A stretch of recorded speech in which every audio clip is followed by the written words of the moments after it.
जी जी। बाजार बहुत वॉलेटाइल हो गया है। ऐसे में सबसे बड़ा सवाल ये कि स्थिति कब सुधरेगी सर, क्योंकि बाजार लगातार झटके पे झटका दे रहा है, ऊपर चढ़ने की स्थिति नहीं बन रही।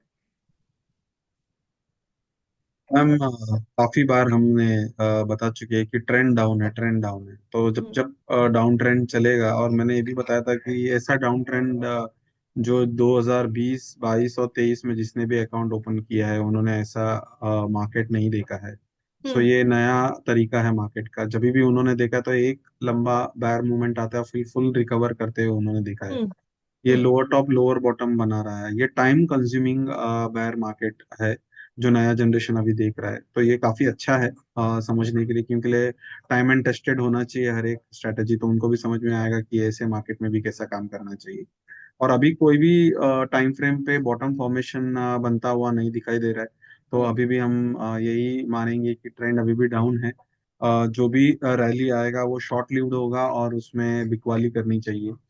और 24,500 जब तक नहीं क्रॉस करता है तो मीडियम टर्म भी ट्रेंड पॉजिटिव नहीं होता है।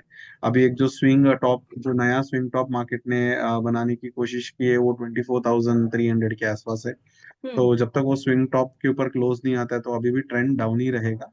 और नीचे कहाँ जाके बॉटम बनेगा ये कहना बहुत मुश्किल होगा, क्योंकि जो इम्पोर्टेंट वैल्यूड सपोर्ट जो है वो हम्म। मुझे लगभग 23,000 के नीचे, 22,800 के आसपास ही दिखाई दे रहा है। उसके पहले कोई स्ट्रॉन्ग वैलिड सपोर्ट नहीं है। हम्म। तो एक अच्छा कंसोलिडेशन, उसके बाद ब्रेकआउट, इस टाइप का सिनारियो में देखना चाहूंगा एक बॉटम बनने से पहले। तो जी। फिलहाल ट्रेंड डाउन है। और लॉन्ग टर्म जो 6 महीना, 7 महीना, साल भर का इन्वेस्टमेंट जो हम्म। कर सकते हैं, जिसमें पेशेंस है, वही मार्केट में ट्रेड करें। जी।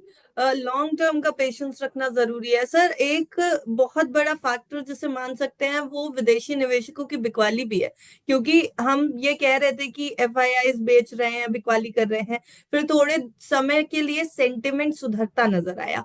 लेकिन अभी डेटा देखा जाए तो पिछले 6 दिनों में विदेशी निवेशकों ने लगभग 11,500 करोड़ रुपयों की बिकवाली कर दी है। एफपीआई की जो सेल ऑन राइज स्ट्रैटेजी है, ये क्या अभी कंटिन्यू रहेगी? क्या एफपीआई इसी तरीके से धोखा देते रहेंगे?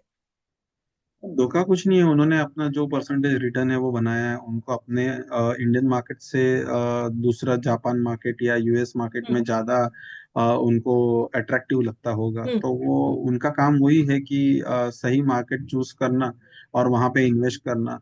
तो जब हम्म। पैसा आया था तो वो थोड़ी दूसरे मार्केट को धोखा था।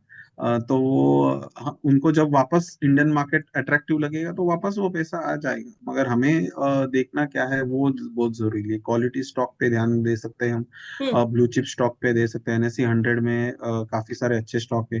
वो जब जब अच्छे इंपॉर्टेंट सपोर्ट पे आते हैं तो हम ऐड करके एक्यूमुलेट कर सकते हैं। क्योंकि जब भी रैली जब स्टार्ट होगा तो हार्डली किसी को चांस मिलेगा लेने के लिए। तो फिर वापस रिग्रेट करके मतलब नहीं। अभी चांस है, जब भी मार्केट डाउन ट्रेंड में आता है तो इन्वेस्टर के लिए चांस रहता है हम्म। बार बार बाई करने की। तो वो हम्म। चांस को लॉन्ग टर्म सिस्टमेटिक इन्वेस्टमेंट कर सकते हैं मार्केट में। जी। तो सर अभी खरीदारी करने के लिए बेहतर मौका है, निवेश करने के लिए बेहतर मौका है, ये मान के चल सकते हैं बाजार के लिए? एफएमसीजी सेक्टर आप देखेंगे तो हम्म। लगभग साल से वो नहीं चल रहा है। तो अभी वो कंसोलिडेट हो भी रहा है सेक्टर। और उसमें जो स्टॉक्स है काफी, जैसे कोलगेट पामोलिव है, हिंदुस्तान जी। लीवर जैसे स्टॉक है, वो अच्छा करेक्शन दे दे चुका है। एशियन पेंट है। तो इसमें और नेगेटिव न्यूज आएगा तो वो फैक्टर्ड इन हो चुका है मेरे हिसाब से। तो वैल्यूएशन हम्म। में भी थोड़ा बहुत अट्रैक्टिव बन रहा है। तो वहां हम्म। पे भी ध्यान दे सकते हैं, वो वाला सेक्टर पे भी ध्यान दे सकते हैं। हम्म।